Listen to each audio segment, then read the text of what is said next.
Olá, turma, bom dia. Bom dia, boa tarde, boa noite aos que vão assistir a gravação. Bom dia aos que estão aqui presentes nesse nosso encontro. Mais um grupo de estudo, na verdade, dois grupos de estudos, né, sobre as obras da Von Franz e a obra do Jung. Hoje vamos começar pela obra do Jung. Estamos trabalhando o livro A Natureza da Psique. Estamos ainda no início do livro. Vamos trabalhar dois temas hoje muito interessantes, muito importantes, que vai falar sobre a dissociabilidade da psique e vai falar sobre instinto e vontade, tá? São dois conhecimentos, dois conteúdos, né, da psicologia analítica que são fundamentais para que a gente possa compreender realmente, né, o objeto de estudo da psicologia analítica, que é a psique. Deixa eu permitir aqui a Lili entrar. Bom dia, Lilian, seja bem-vinda. Lembrando que nós estamos aqui coordenando 4 grupos de estudos no Labirinto, no Instituto Labirinto. Todas essas reuniões, elas ficam total ou parcialmente gravadas no canal do Instituto Labirinto no YouTube. Os membros participam, os membros também têm acesso direto a um grupo de WhatsApp, onde podem colocar suas perguntas, suas questões, suas observações. Aqueles que não são membros do Labirinto podem também, através dos comentários do canal do Instituto Labirinto, fazer também suas perguntas, suas colocações, suas colaborações, porque realmente são um grupo de estudos para que a gente possa aprofundar o nosso conhecimento em psicologia analítica e para aqueles que estão conhecendo agora, se aproximando agora, possam também iniciar a sua caminhada dentro dessa abordagem da psicologia, conhecida como psicologia analítica. Os 4 grupos de estudos, né? Então, 2 se referem à obra da Von Franz e à obra do Jung, né? Que é a reunião de hoje. Um outro se refere, nesse momento, nesse ano, desde o ano passado, estamos trabalhando a relação entre o hermetismo e a psicologia analítica. E um outro grupo de estudo é o grupo de estudo sobre o livro vermelho, em que, a partir do livro vermelho, a gente está fazendo uma introdução à psicologia analítica. Então, sejam todos bem-vindos. A gente vai começar nosso encontro de hoje. Já compartilhei aqui o texto com vocês. Vou só mudar aqui a tela para mim, para que eu possa seguir o nosso roteiro, né? Lembrando sempre que eu passo para os membros que participam do grupo de estudos um roteiro que facilita muito, né, o nosso estudo. E é em cima desse roteiro que a gente vai lendo o texto e comentando. Só mudar aqui a tela para mim. Pronto. Então, gente, aqui no parágrafo 365, que no PDF corresponde, né, à página 57, no livro, corresponde... Deixa eu subir mais um pouco mais para ver.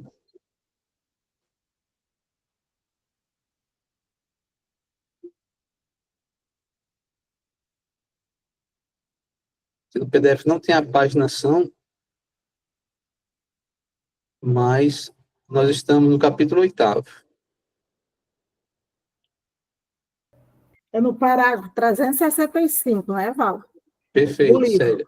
No Perfeito. parágrafo é em todos, tanto faz no livro como nos PDF, Faz no isso, no livro como PDF. Como 365. qualquer edição da obra, né, sempre vai ser esse mesmo parágrafo. E é sempre interessante a gente estudar a obra do Jung a partir dos parágrafos, né? E para aqueles que querem pegar apenas, né, os conceitos, os conteúdos, né, da psicologia analítica, vocês podem ir lá no índice analítico e lá pegar o termo inconsciente ou o termo self, que no índice analítico ele vai te remeter aos parágrafos que Jung elabora esses conceitos ou esses conteúdos. Então, chegamos aqui no item C, a dissociabilidade da psique, e aí no nosso roteiro eu coloquei a primeira questão: o que justifica a existência, até escrevi aqui errado, da hipótese de um sujeito no inconsciente, né? Então, a gente está falando aqui de uma das 3 hipóteses básicas da psicologia analítica, aquela hipótese de que o inconsciente, né, tem uma autonomia, e a questão do nosso roteiro é o que justifica isso, né? A existência dessa autonomia no inconsciente, a existência, né, desse sujeito no inconsciente. E Jung vem desenvolvendo essa ideia da seguinte maneira: ele diz o seguinte: a priori, não há motivo para admitir que os processos inconscientes tenham obrigatoriamente um sujeito. nem tampouco para duvidarmos da realidade dos processos psíquicos. Entretanto, como se admite, o problema torna-se difícil quando lidamos com supostos atos da vontade. Se não se trata de simples impulsos ou inclinações, mas de escolha e de decisão, aparentemente de ordem superior, próprias da vontade, certamente não se pode deixar de admitir a existência necessária de um sujeito que as controle e para o qual alguma coisa foi representada, né? Então, ele já começa a apresentar aqui algo que ele observou, já inicialmente, quando ele trabalhava com os testes de associação de palavras, quando ele define o conceito de complexo, a partir de então, ele já observou que existe na psique uma espécie de uma finalidade, né? Ou seja, de um propósito. Então, se existe um propósito, se existe uma finalidade, é porque existe uma vontade. Aparentemente, uma vontade que, a princípio, né, aparentemente não seja consciente, porque o indivíduo não percebe, né? E muitas vezes não quer ter aquele ato falho, não quer ter aquele sintoma, não quer ter aquele esquecimento, mas alguma coisa na psique dele se manifesta trazendo essa tendência para o esquecimento, quando ele se depara com algumas situações, com algumas palavras, por exemplo, né? Então, ele começa a perceber, a partir dos testes lá de associação de palavras, quando ele desenvolve o conceito de complexo de tonalidade afetiva, que, sim, existe no inconsciente, né, uma tendência, né, um propósito. E esse propósito equivale, mais ou menos, à vontade que existe na consciência, a vontade que nós dispomos enquanto seres conscientes, né? Então, quando ele começa a perceber que existe, né, essa finalidade ou esse propósito, ele começa, então, a pensar nessa hipótese de um sujeito no inconsciente. Aí ele continua. Por definição, isto seria colocar uma consciência no inconsciente. Seria uma operação não muito difícil para o psicopatologista. Então, a própria prática da psicoterapia, a própria prática do Jung também como psiquiatra, ao tratar pacientes, né, ele percebia que os sintomas psicopatológicos traziam também essa finalidade, traziam também esse propósito, mostrando, então, que existe, né, no inconsciente essa autonomia. Com efeito, ele conhece um fenômeno psíquico que a psicologia acadêmica quase sempre desconhece, o fenômeno da dissociação ou dissociabilidade da personalidade. Então, o que seria essa dissociação? É quando o indivíduo está dividido, é quando, por exemplo, ele pensa uma coisa e faz outra coisa. Quando ele diz uma coisa, mas sente outra coisa, né? Então, quando ele está dividido, ele está experienciando uma certa dissociação, uma certa dissociabilidade da personalidade. Avançando aqui um pouco mais, Jung continua. Como Nulo mostra a pluralidade de componentes psíquicas no nível primitivo, o estado original se deve ao fato de os processos psíquicos se acharem debilmente ligados entre si, e de maneira alguma há uma unidade perfeita entre eles. Além do mais, basta um nada, como Nulo mostra a experiência psiquiátrica, para despedaçar a unidade penosamente conseguida no curso do desenvolvimento e reduzi-la de volta aos seus elementos originais. Então, ele está falando aqui de um exemplo que nós encontramos com muita frequência na psicopatologia, quando um ego que é construído, que é desenvolvido, que é fortalecido, que é bem ordenado, bem organizado, diante de um certo trauma, diante de uma experiência difícil, dolorosa, esse ego é cindido, é quebrado. E aí vem um surto psicótico, por exemplo, né? Ou vem uma grande crise de ansiedade, ou vem um ataque de pânico, ou vem uma grande tristeza, uma grande depressão, tá? Então, os próprios sintomas, né, que nós encontramos na psicopatologia contribuem para que a gente possa observar, né, essa autonomia da vida inconsciente. E um que continua. O fato da dissociabilidade nos permite comodamente superar as dificuldades ligadas à suposição logicamente necessária de um limiar da consciência. Se é em tudo e por tudo correto dizer que os conteúdos conscientes se tornam subliminares e, por isto mesmo, inconscientes em decorrência da perda de energia e que, inversamente, os processos inconscientes se tornam conscientes devido a um aumento de energia, então, para que os atos inconscientes de vontade, por exemplo, sejam possíveis, é necessário que esses processos possuam um potencial de energia capaz de os levar ao estado de consciência, mais um estado de consciência secundária, que consiste no fato de um processo inconsciente ser representado para um sujeito subliminar que escolhe e decide, né? Então, quem coordena, quem comanda esses atos inconscientes que prejudicam a nossa organização consciente? É um certo sujeito que existe no inconsciente. Mas como identificar esse sujeito?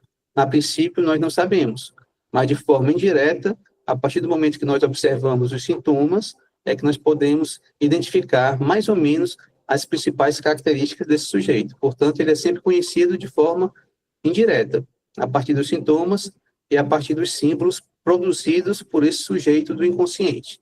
E aí isso, então, justifica, né, a hipótese da existência de um sujeito no inconsciente. Então, avançando um pouco mais, chegamos aqui no nosso roteiro a uma segunda questão. Por que o processo inconsciente não se torna perceptível ao ego, né? Então, já que existem processos inconscientes, por que o ego não percebe esses processos inconscientes de forma direta? Só os percebe de forma indireta a partir dos sintomas e a partir dos símbolos. Vamos ver aqui o Jung falar sobre isso. Então, Jung continua. Mas, se assim é, então surge a questão. Por que o processo inconsciente não cruza realmente o limiar da consciência e não se torna perceptível ao ego?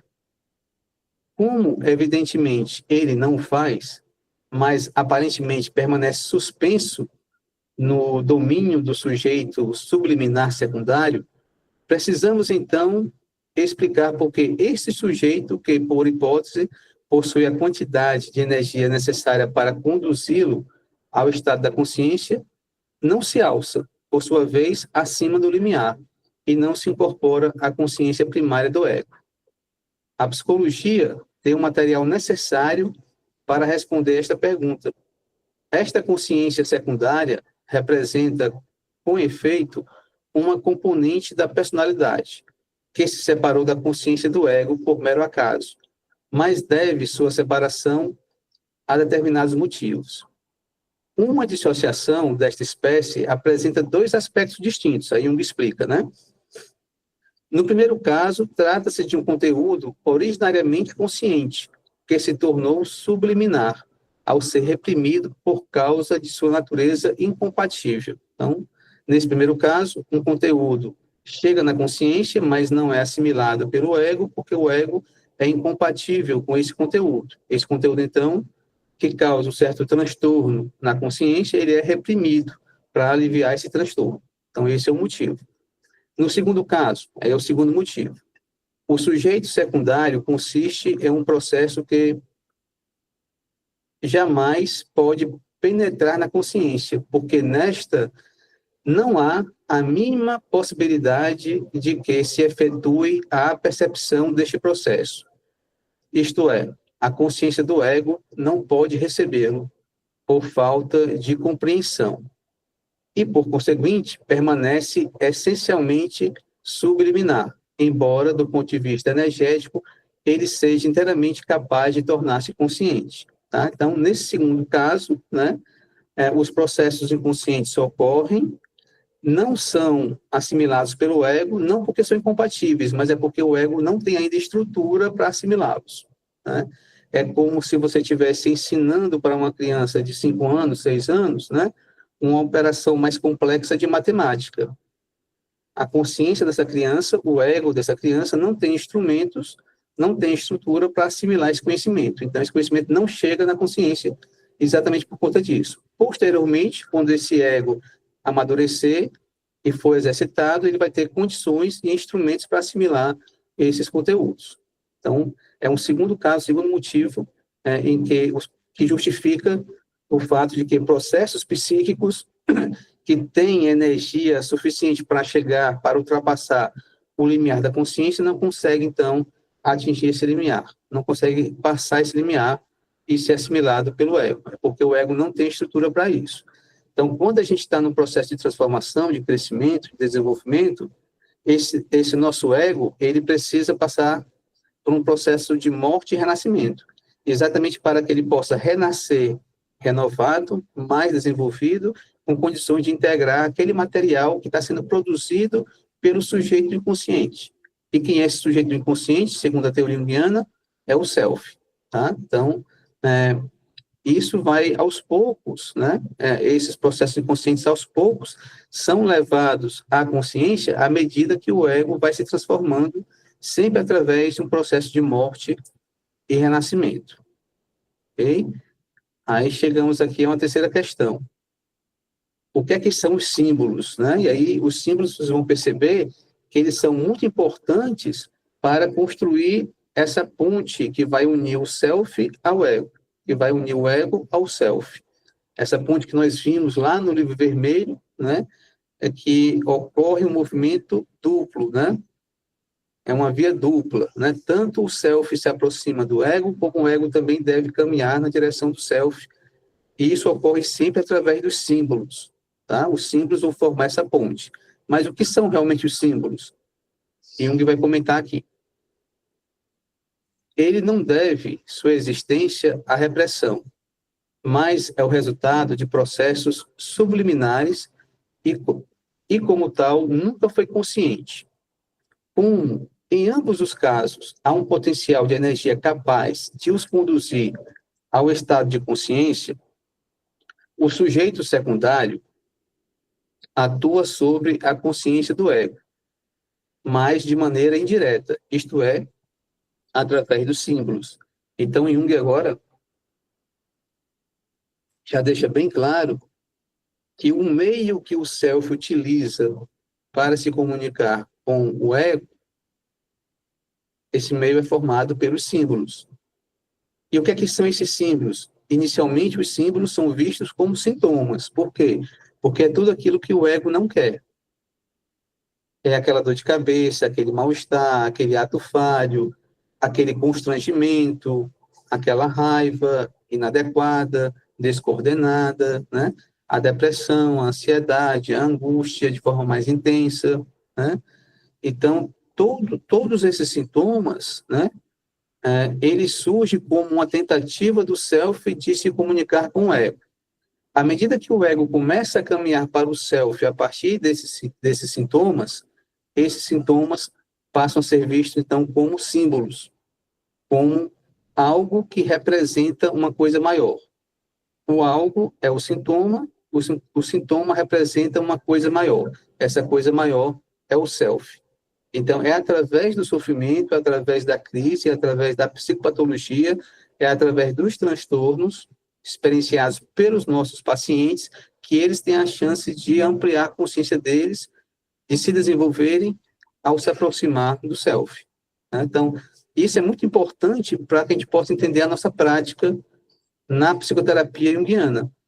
Nós acolhemos, então, os sintomas, jogamos luz sobre eles, encorajamos os pacientes a olhar para esses sintomas e aceitá-los, porque eles são aquele material inicial que vai ser utilizado para a formação do caminho que vai ajudar aquele ego do paciente a se aproximar do seu self. Tá? Então, essa é a visão que Jung traz sobre os símbolos e a visão que mostra a importância dos sintomas desde que eles sejam vistos como símbolos, porque eles são realmente um material usado para a construção do caminho que vai nos levar a entrar em contato com si mesmo, né, com o self. Continuando aqui. Quer dizer, os conteúdos que aparecem na consciência são primeiramente sintomáticos. Na medida, porém, em que sabemos ou acreditamos saber a que é que eles se referem ou em que se baseiam, eles são semióticos, né? É um sinal. Embora a literatura freudiana empregue o termo simbólico, a despeito do fato de que, na realidade, sempre exprimimos, através de símbolos, as coisas que não conhecemos, né? Então, Jung coloca aí 3 conceitos importantes. Sintoma, aquilo que perturba a consciência. né? O sintoma semiótico, aquilo que aparentemente nós achamos que entendemos o que aquele sintoma significa, é uma interpretação psicanalítica, por exemplo, que nós também trabalhamos com essa interpretação, tá? Mas ainda não é símbolo, é um sintoma semiótico, porque digamos que a gente interprete que aquela raiva significa agressão, né? Então, raiva é igual a agressividade. Então, a gente está fazendo um trabalho de interpretação semiótica, tá? Mas quando a gente olha para a raiva como sintoma e a gente entende apenas que esse sintoma pode nos remeter ao self, mas a gente não sabe realmente o que é que essa raiva quer significar, a gente abre para as possibilidades, a gente pode entender que por detrás dessa raiva pode ter um amor, pode ter, né, um desejo muito grande, enfim. E esse desejo, esse amor muito grande, a fonte desse amor, desse desejo, é o self, né? Então, quando a gente pega um sintoma e a gente aborda esse sintoma de uma forma autêntica, no sentido de você, de forma autêntica, perceber que não sabe realmente o que isso significa, você está tratando esse sintoma como símbolo. O símbolo é aquilo que vai sempre nos mostrar algo novo e desconhecido que a gente nem sequer tem ideia do que é, né? Então, essa postura de que você não sabe, não faz a menor ideia do que seja, é a única postura que vai te ajudar a abordar um sintoma como símbolo. Se você já colocar de cara uma teoria, ainda que seja filosófica, ou científica, ou religiosa, essa teoria vai estar matando o símbolo, porque vai estar levando o sintoma para a compreensão semiótica, tá? Então, esse é o diferencial entre a psicologia analítica e a psicanálise, ou outras formas de você trabalhar de maneira interpretativa, ok? Continuando. Os conteúdos sintomáticos são, em parte, verdadeiramente simbólicos e são representantes indiretos de estados ou processos inconscientes. Aí, quando se fala de estados ou processos inconscientes, é realmente estados e processos desconhecidos. Ninguém faz ideia do que seja, pode ser tudo, qualquer coisa. Cuja natureza só pode ser deduzida imperfeitamente e só pode tornar-se consciente a partir dos conteúdos que aparecem na consciência. É possível, pois, que o inconsciente abrigue conteúdos de tão alto nível de energia que, em outras circunstâncias, eles tornar-se-iam perceptíveis ao ego. Na maioria das vezes, eles não são conteúdos reprimidos, mas simplesmente conteúdos que ainda não se tornaram conscientes, isto é, que ainda não foram percebidos subjetivamente, como, por exemplo, os demônios ou os deuses dos primitivos ou os ismos que os homens modernos tão fanaticamente acreditam. Esse estado não é nem patológico, nem de qualquer modo estranho, mas o estado normal original, ao passo que a totalidade da psique compreendida na consciência é uma meta ideal e jamais alcançada, né? Por mais que os símbolos nos conduzam ao self, a gente nunca vai chegar por completo ao self. É isso que o Jung está dizendo aqui. Aí é Val, Pois chegar não, à lógico. totalidade, né? Essa totalidade aí, né? Que para o homem chegar, né, ao self, que tal, porém, né? Que é difícil. Eu penso assim que se trabalha o processo, o caminho, né? Mas é Isso. difícil a caminhada, né? Travessia, vamos dizer. Com certeza. É uma visão muito influenciada pelo próprio taoísmo, né, que Jung chegou a estudar durante um tempo. Sim. Se você compreender o Tao como o caminho, né, você vai entender que o Tao ele se manifesta como caminho em três sentidos, né, como aquele que faz o caminho, ou seja, o caminheiro, como o caminho e também como a meta, o ponto final, né, o destino que esse caminho nos leva. Né? Uma quarta forma de você compreender o Tao é que ele também é a fonte, é o início do caminho. Tá? Então, numa estrutura quaternária, você vai entender o Tao através desses quatro aspectos. Né? A fonte e a meta são dois aspectos. Né? Aquele que faz a jornada, o caminheiro, é o Tao também. Né? e o próprio caminho é o tal também, tá? Então, isso é o self, ok? Então, o self, como meta, é a totalidade. É um ponto que se encontra lá no infinito. Enquanto nós estamos caminhando para esse ponto, para o self, a gente está fazendo o caminho, tá? A gente está se aproximando do infinito. Mas a gente nunca vai chegar no infinito, porque o infinito é infinito, né?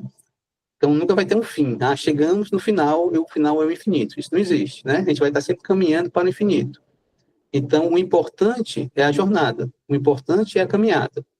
Por isso que o importante é o processo de individuação. Não interessa qual foi o percurso que você fez. Se foi por um adoecimento físico, psicossomático, ou mental, por uma crise conjugal, uma crise financeira, não interessa. O importante é que nessa jornada você se aproximou um pouco mais, né, dessa totalidade, né, que é o self.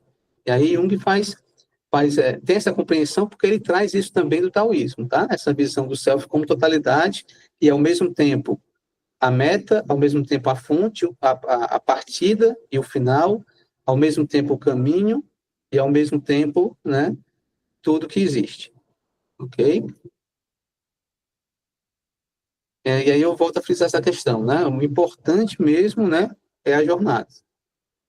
Não é onde você vai chegar, nem de onde que você veio, mas o importante é você ter consciência de que está fazendo uma jornada. Isso é que importa.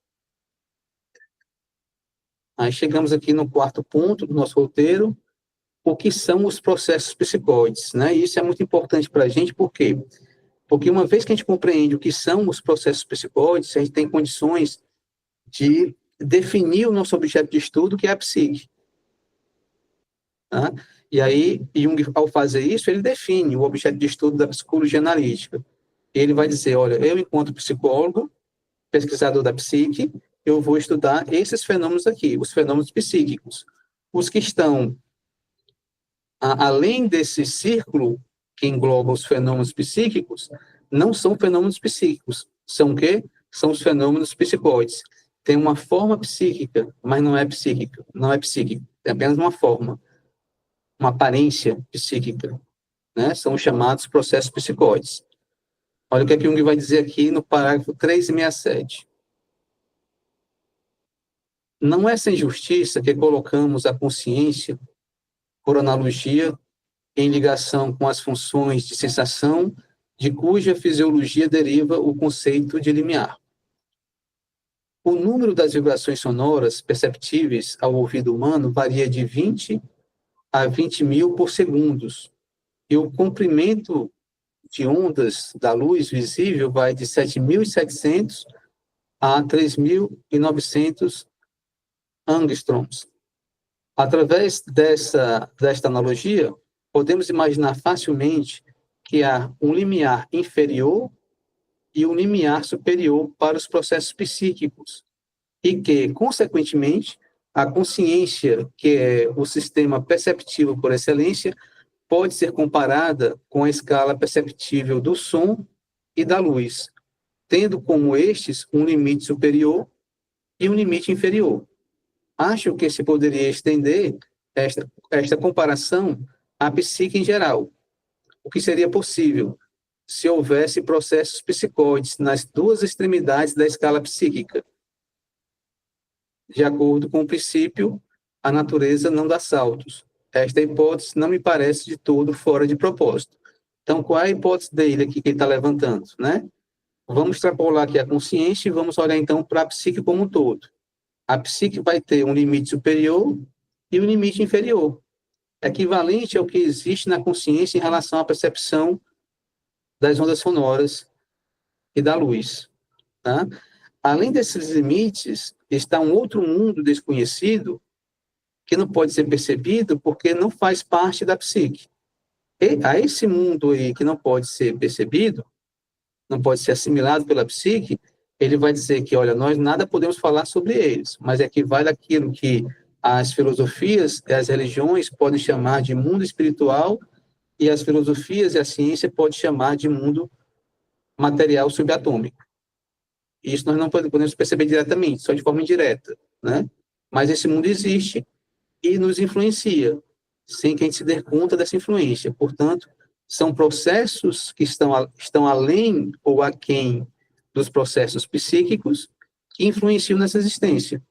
E o nome que ele dá a esses processos é de processos psicóides. E ele continua aqui desenvolvendo, né, esse conceito psicóide. Aqui no parágrafo 368. Ao usar o termo psicóide, estou plenamente cônscio de que ele entra em choque com a mesma palavra criada por Drizzt. Por psicóide, entende ele o princípio condutor, o determinante das reações, a potência prospectiva do elemento germinal. É o agente elementar descoberto na ação, a inteléquia da ação real. Como bem ressaltou Bleuler, o conceito de Drizzt é mais filosófico do que científico. Bleuler, ao invés, usa a expressão psicóide como termo coletivo para designar, sobretudo, processos subcorticais que se acham relacionados biologicamente com funções de adaptação. Entre estas, Bleuler enumera o reflexo e o desenvolvimento da espécie. Ele define-a como segue: o psicóide é a soma de todas as funções mnésicas do corpo e do sistema nervoso, orientadas para um fim e destinadas à conservação da vida, com exceção daquelas funções corticais que estamos sempre acostumados a considerar como psíquicas. Em outra passagem, ele escreve: a psique corporal do indivíduo e a filosopsique juntas formam uma unidade que podemos muito bem empregar no presente trabalho, designando-a pelo termo de psicóide. Comuns ao psicóide e à psique são a conação e o emprego de experiências anteriores para alcançar o alvo, o que inclui a memória e a associação, ou seja, algo de análogo ao pensamento. Aí volta Jung. Embora seja claro que o autor entenda por psicóide, contudo, na prática, esse termo se confunde com psique, como nos mostra a passagem indicada. Por isto, não se entende porque estas funções subcorticais a que se refere o termo em questão devam ser classificadas de semipsíquicas.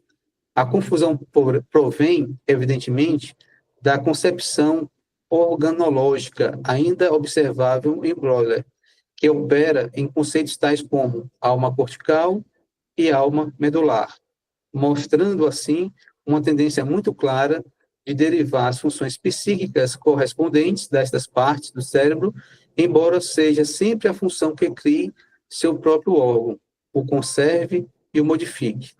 A concepção organológica tem a desvantagem de considerar todas as atividades da matéria ligadas a um fim como psíquicas, tendo como consequência o fato de que vida e psique se equiparam, como nulo mostra, por exemplo, o emprego que Bleuler faz nos termos filopsique e reflexos. É certamente muito difícil, se não impossível, conceber uma função psíquica independentemente de seu próprio órgão, embora, na realidade, experimentemos o processo psíquico sem sua relação com o substrato orgânico. Mas, para o psicólogo, é justamente a totalidade dessas experiências que constitui o objeto de sua investigação, e, por esta razão, deve abandonar uma terminologia tomada de empréstimo à anatomia. Aí Jung vai justificar por que ele usa o termo psicóide.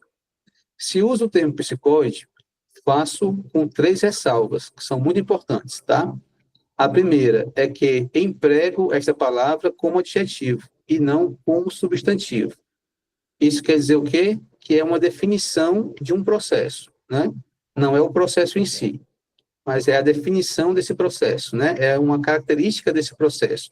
Esse processo é psicóide porque falta a ele algumas características importantes que os fenômenos psíquicos têm. Quais são essas características? Primeiramente, possuir uma imagem, uma representação.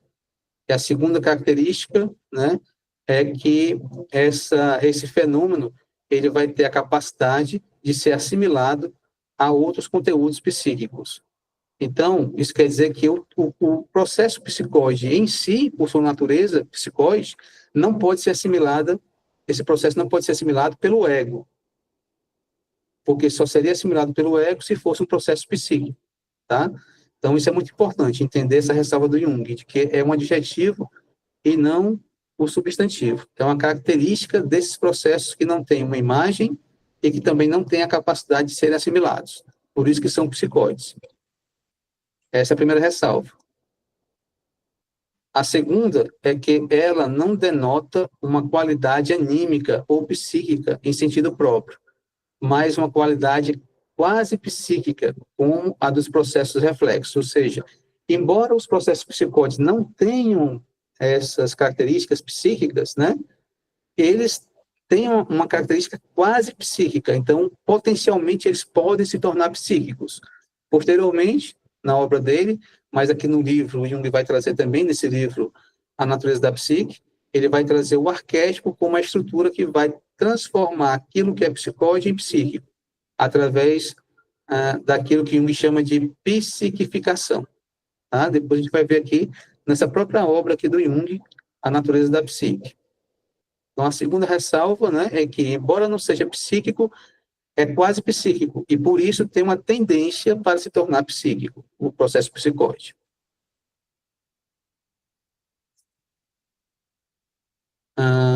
Pronto. E a terceira é que esse termo tem por função distinguir uma determinada categoria de fatos dos meros fenômenos vitais, por uma parte, e dos processos psíquicos, em sentido próprio, por outra. Esta última distinção nos obriga também a definir com mais precisão a natureza e a extensão do psíquico, e de modo todo particular do psíquico inconsciente. Tá? Então, até onde nós podemos encontrar processos psíquicos, aí está a psique. Quando nós não podemos mais encontrar processos psíquicos, aí está o mundo psicóide, onde ocorrem processos psicóides.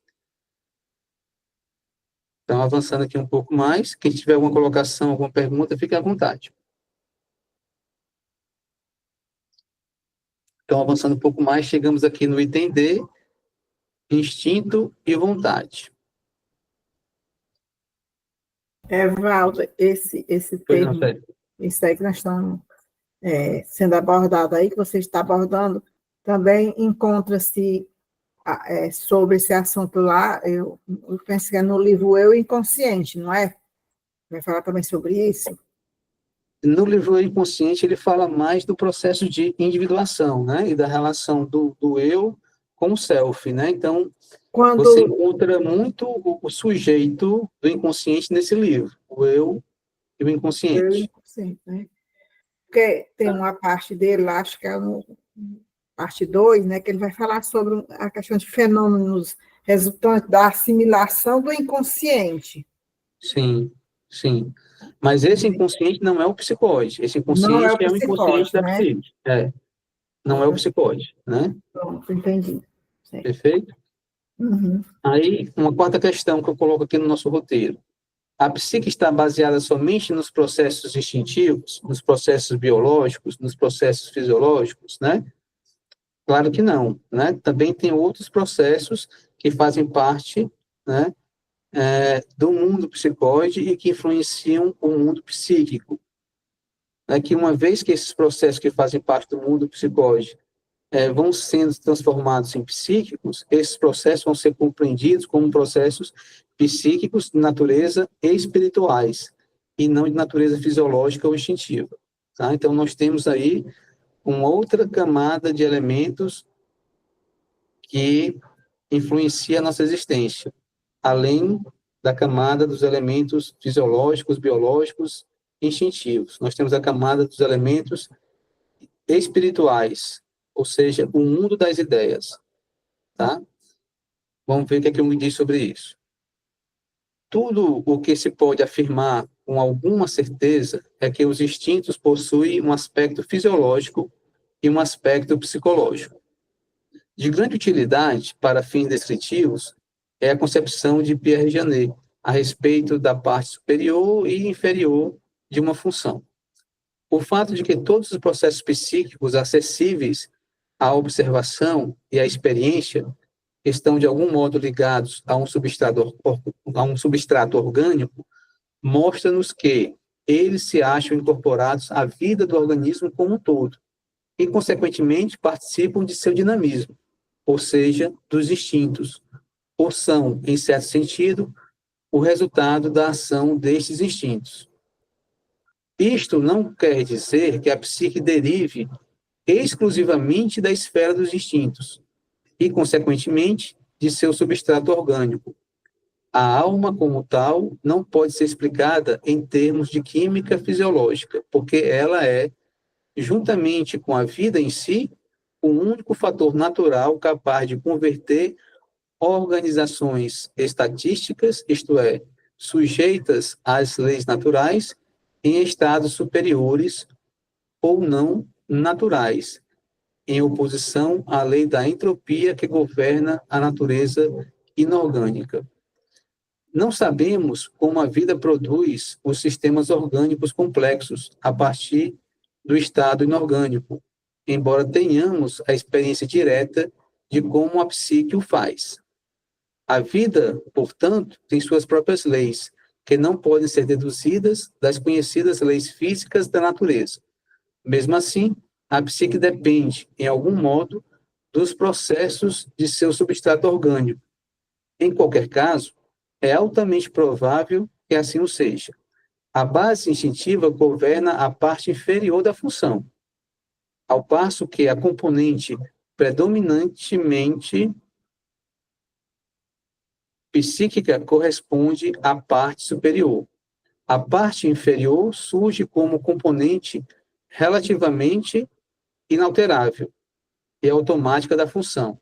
A parte superior como componente alterável e voluntária.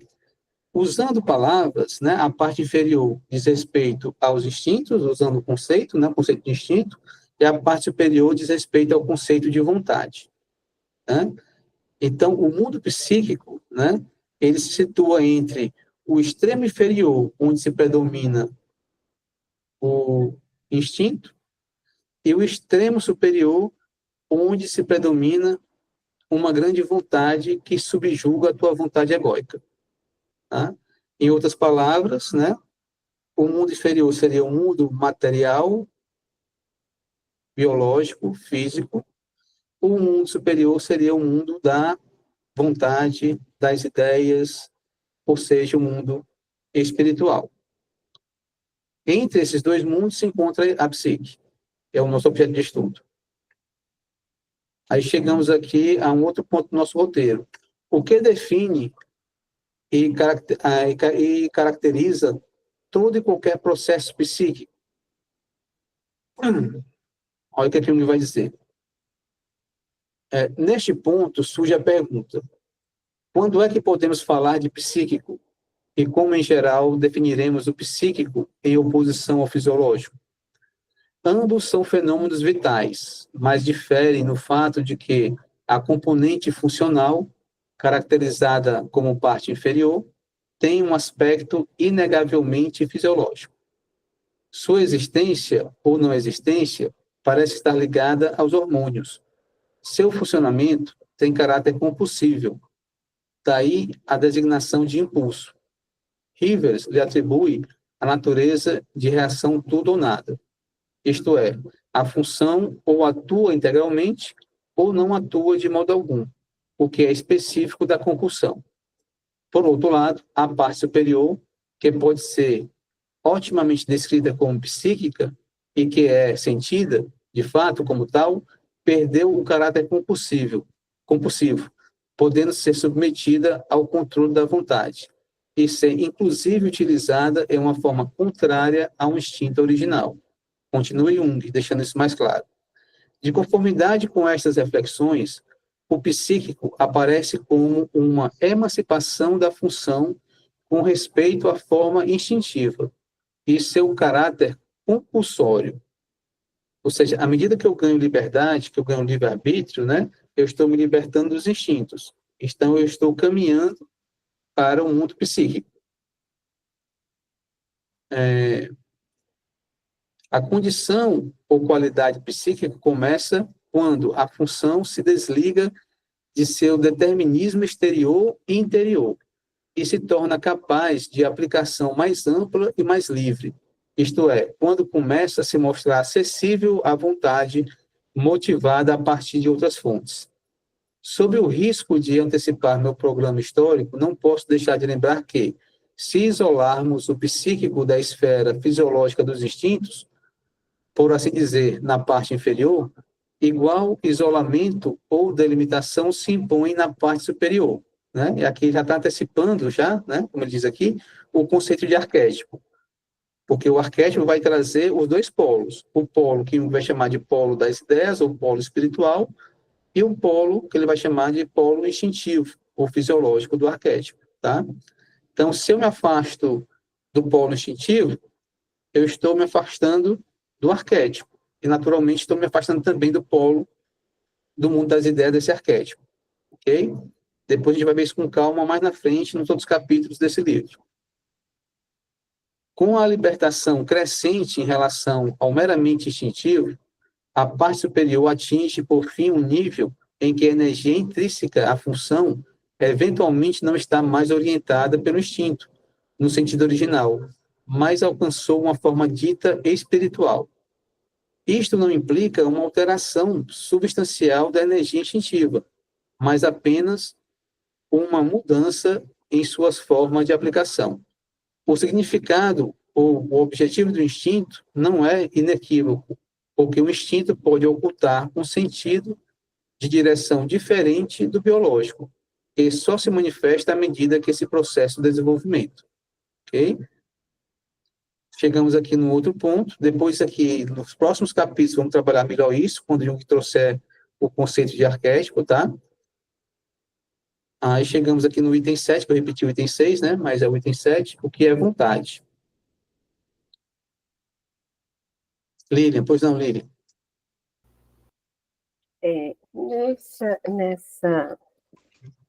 Nessa descrição que ele dá dessa diferença da parte, né, da psique inferior e superior, como espiritual, que ano que foi escrito esse livro? É uma coletânea de artigos, né? Então, você vai encontrar artigos de 1919 a 35, mais ou menos. Aí, esses artigos foram reunidos nesse livro. Hoje, né, não sei se Mas você... deixa eu ver qual é o ano desse capítulo aqui, desse artigo, que é um capítulo do livro.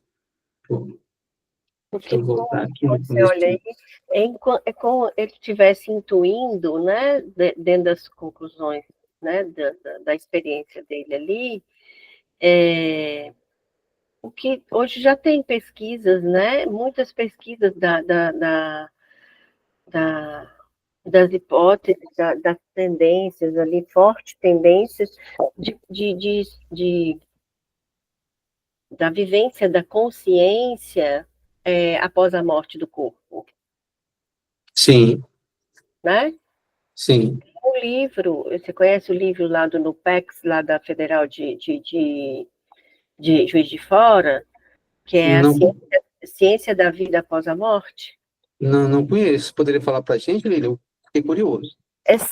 São pesquisas robustas, reunidas por vários... O NUPEX é um grupo de estudo da saúde mental e espiritualidade.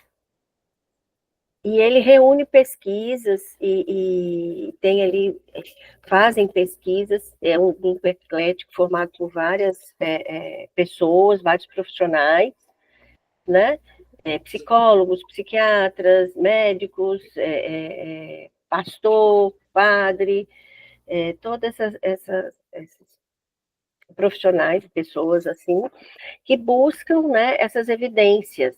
As evidências são muito fortes, e reúne essas evidências. Esse livro foi publicado já, Ciência da Vida Após a Morte.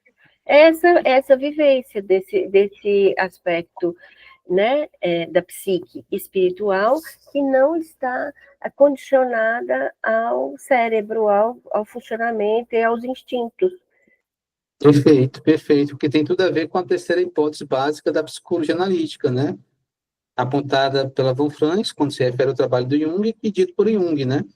Que Jung coloca como hipótese básica, a ser investigada, trabalhada, desenvolvida, a ideia de que a psique é como se fosse um corpo sutil, independente da matéria. Isso, é isso. Pronto, perfeito. Eu falei até 35, mas não é, até mais do que 46, né? Porque aqui, ó, publicado pela primeira vez nos seminários Eranos, em 1946. Sim. Eu acho que, assim, eu acho que os dados que eles têm hoje, né, são recolhendo experiências e tudo, e de vários pontos do mundo todo para juntar e fazer essa liga, é devido à internet, né?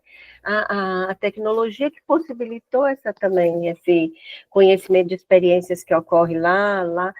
O Jung já fazia isso, mas de uma forma bem mais difícil, né? Porque ele tinha que viajar, ele tinha que receber uma carta, era tudo mais demorado.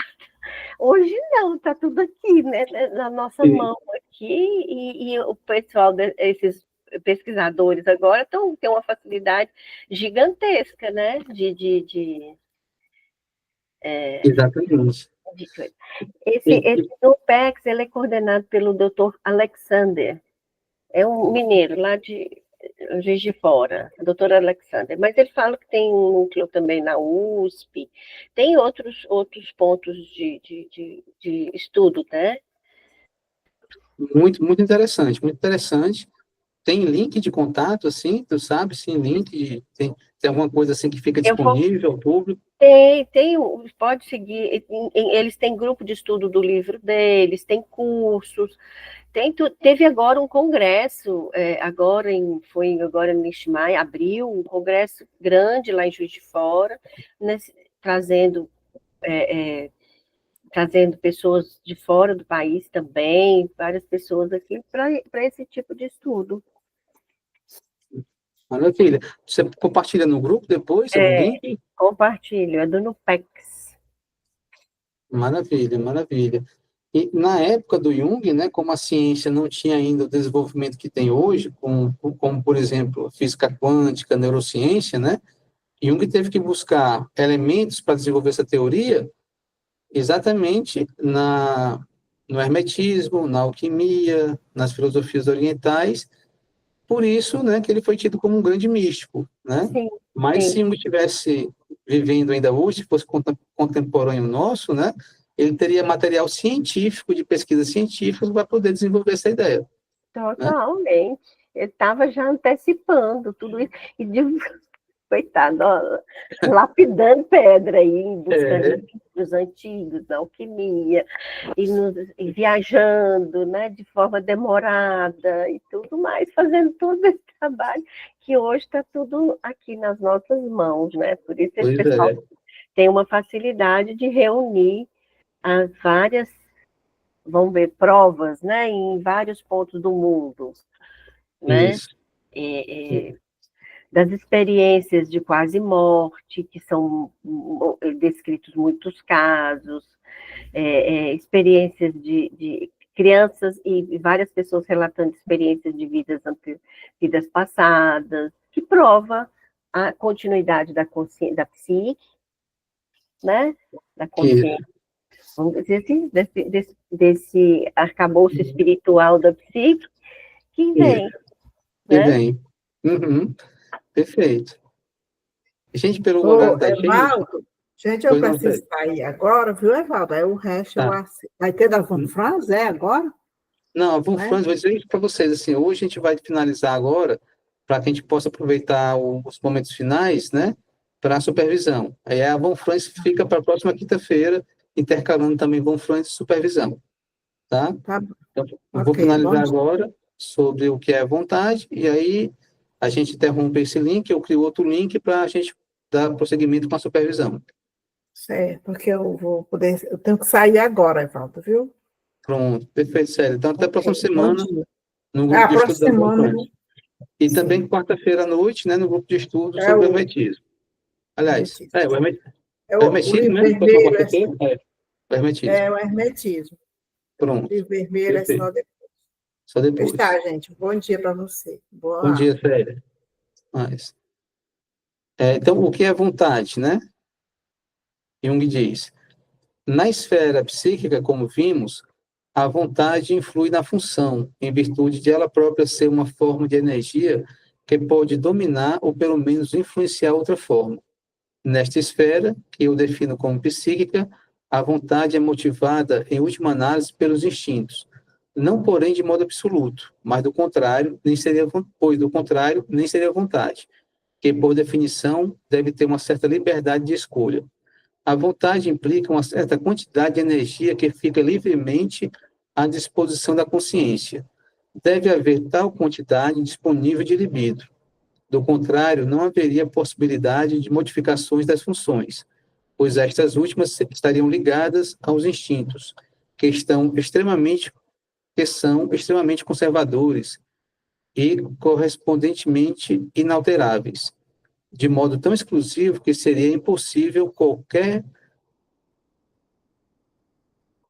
variação a não ser através de mudanças orgânicas. Como já dissemos, a motivação da vontade deve ser considerada, em primeiro lugar, como essencialmente biológica, mas no limite superior, se me permite tal expressão, da psique, onde a função se desliga, por assim dizer, de seu objetivo original, os instintos perdem sua influência como motivadores da vontade. Com a alteração